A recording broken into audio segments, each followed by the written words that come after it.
संग कर पाते। तो सत का संग यानी सत्संग क्या होता है? राम जी की कहानियां सुनाना सत्संग नहीं होता, कृष्ण जी की कहानियां सुनाना सत्संग नहीं होता, कुरान की कहानियां, बाइबल की कहानियां सुनाना सत्संग नहीं होता। सत्संग का मतलब है सत का संग। अब सत्य क्या है? हे अर्जुन, इस दुनिया में दो प्रकार के तत्व हैं, एक असत्य और एक सत्य। असत्य क्या है? ये काया असत्य है और सारी दुनिया इस काया की ही पूजा कर रही है। हनुमान जी की काया, राम जी की काया, सीता जी की काया, लक्ष्मण जी की काया, सबकी काया असत्य है, असत्य की पूजा हो रही है। और सत्य क्या है? हे अर्जुन, आत्म तत्व ही सत्य है। जो आत्मा को जान लेते हैं, जो आत्मा के साथ हो लेते हैं, वही सत्संगी कहलाते हैं। इसके अलावा सत्य कुछ नहीं है। चलो, मेरी बात समझ में आई? थोड़ी बहुत, 1% 100 में से चलो कोई बात नहीं, आज पहला सत्संग है इसलिए। हमारे सत्संग यूट्यूब पे आते हैं, कहत कबीर सुनो भाई साधो, नितिन दास चैनल है हमारा।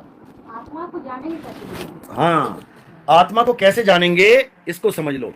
इसके लिए क्या बोला है? अध्याय 4 34वां श्लोक निकालो। क्योंकि ये सवाल अर्जुन का भी है कि मैं उसको कैसे जानूं जो दिखाई नहीं दे रहा, जो पता ही नहीं लग रहा है भी कि नहीं है। तो उसको जानने का एक ही तरीका बताया कि हे अर्जुन, अगर तुम आत्मा को जानना चाहते हो तो तुम ऐसे गुरु की शरण में जाओ जिसने आत्म तत्व को जान लिया है। 4 का 34। हाँ, 4 का 34।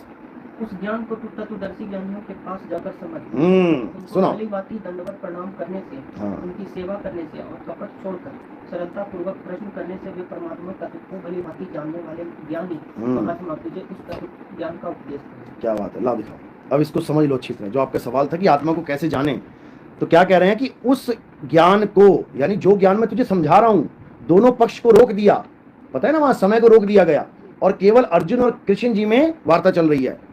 तो कह रहे हैं कि उस ज्ञान को जो मैं तुझे बता रहा हूं, तू तत्वदर्शी ज्ञानियों के पास जाकर, तत्वदर्शी का मतलब यहां पर क्या है? जो दोनों प्रकार के तत्वों को जानता है।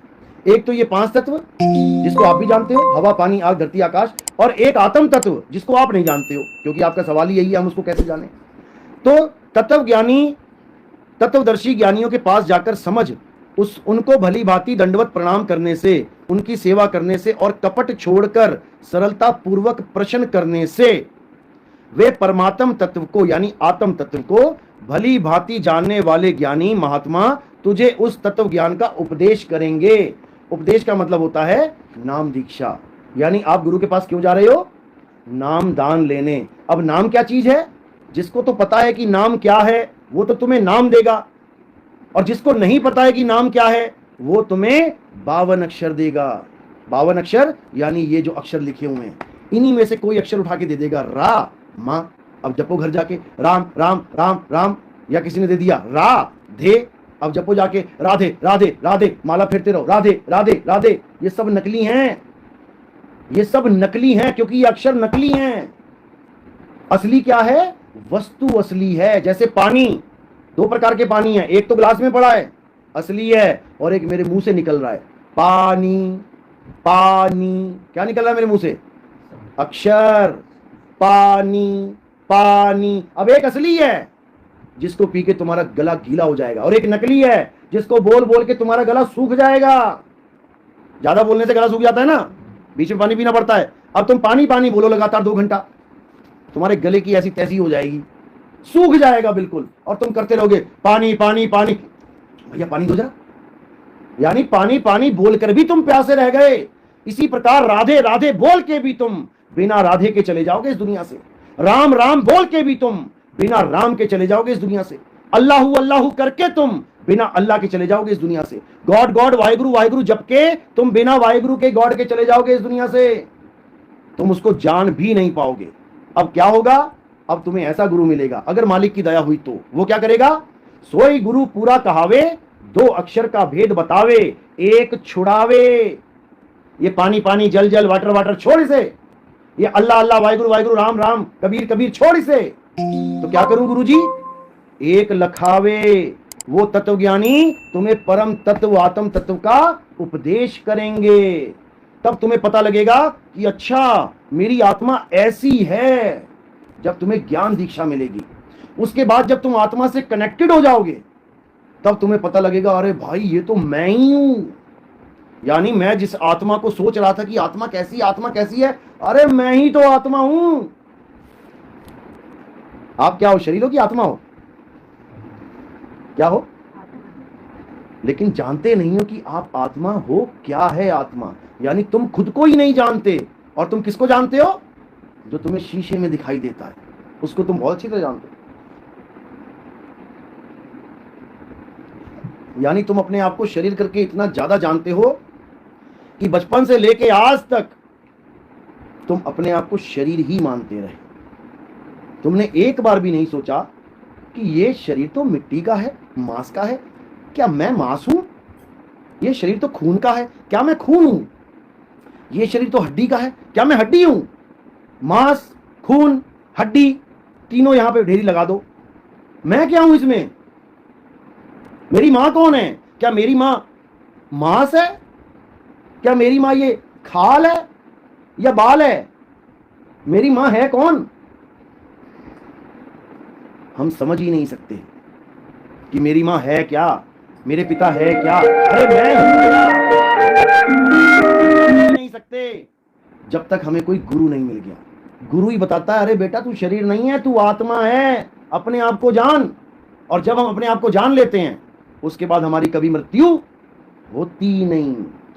कबीर साहब कहते हैं, हम ना मरिब मरिब संसारा, हमको मिला जियावनहारा।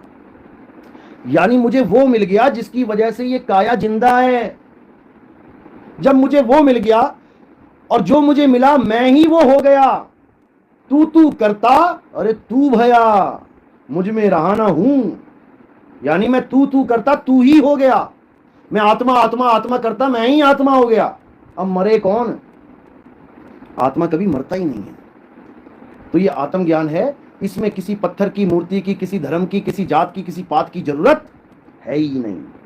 सबसे निबेड़ा हो जाता है। कबीर साहब को किसी ने पूछा, तुम हिंदू हो कि मुसलमान? ना तुम मंदिर जाते हो, ना तुम मस्जिद जाते हो, कौन हो तुम? साहिब कहते, हिंदू कहो तो हूं नहीं और मुसलमान भी नहीं, ये 5 तत्व का पुतला और गैबी खेले माही। उसको समझा रहे हैं कि जैसे तेरा 5 तत्व का पुतला है और इसके अंदर एक गैबी यानी गुप्त वस्तु खेल रही है, वो हूं मैं। हिंदू मुसलमान नहीं हूं। हिंदू मुसलमान क्या है? अक्षरों का खेल है सारा। का खा गा चा छा जा टा ठा डा आ आ ई ऊ। अगर ये खत्म कर दिया जाए इस दुनिया से, बताओ हिंदू का हा कहां से आएगा? मुसलमान का मा कहां से आएगा?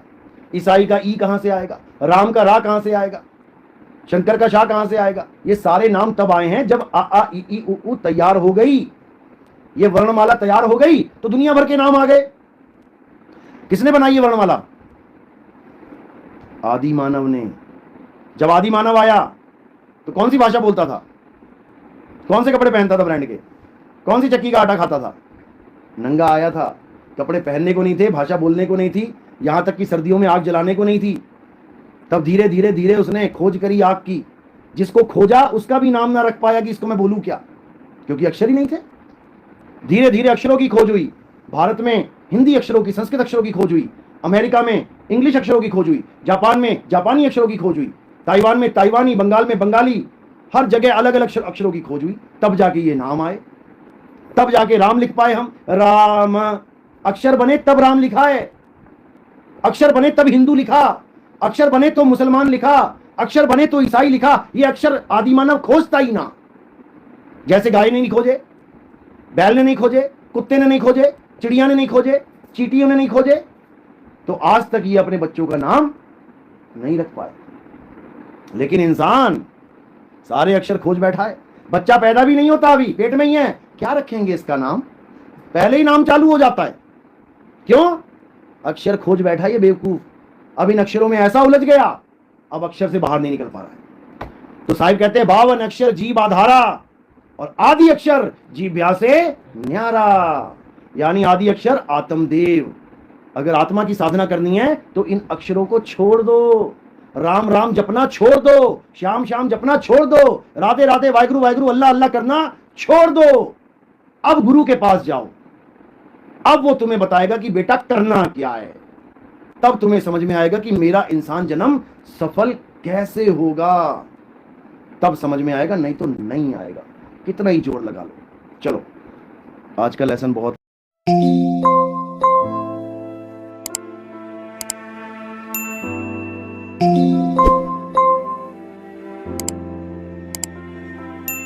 है।